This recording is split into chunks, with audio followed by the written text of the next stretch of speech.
In this example of writing and balancing reactions and predicting products, we have sodium added to water.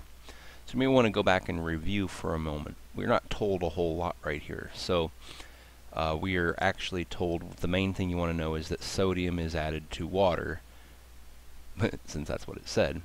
But what does that mean? Well, clearly if you're taking sodium and you're putting it in water, then those are the things that you have before the reaction. So those are both going to be at the beginning. Those are going to be reactants. So let's review a little bit about what we know.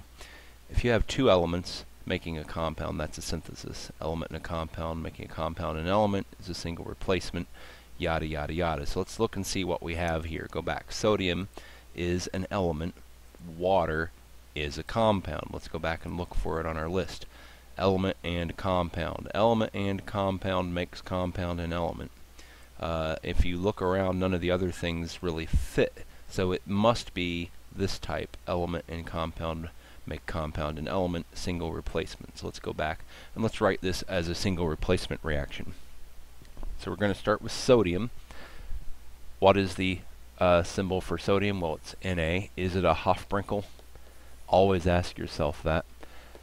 Is it a diatomic? I do not see sodium on that list, so we must be good. We're going to add it to water.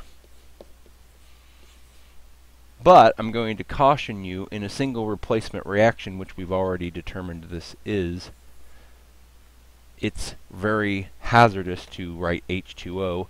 It's fine to write H2O if you know what you're doing, but a lot of people don't know what they're doing. It's helpful to just write it as HOH. That way you can remember when it separates, it doesn't separate into hydrogen and oxide, but rather hydrogen and hydroxide.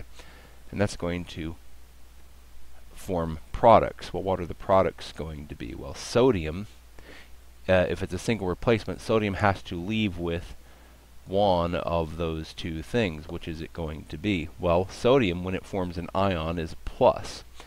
So it's going to go with the minus, not the plus. You don't put two pluses together. You put a plus with a minus.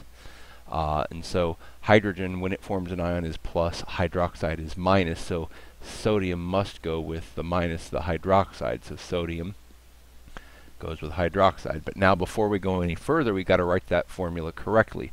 Sodium has a +1 charge. Hydroxide has a -1 charge. So those should cancel out and we're good. The other product then, single replacement, this hydrogen here has to go out on its own. It's going to be left alone. Anytime you put, oh, I've already given away the ending, haven't I? Anytime you write an element, you ask yourself, is it on the Hofbrinkel list? And yes, it is.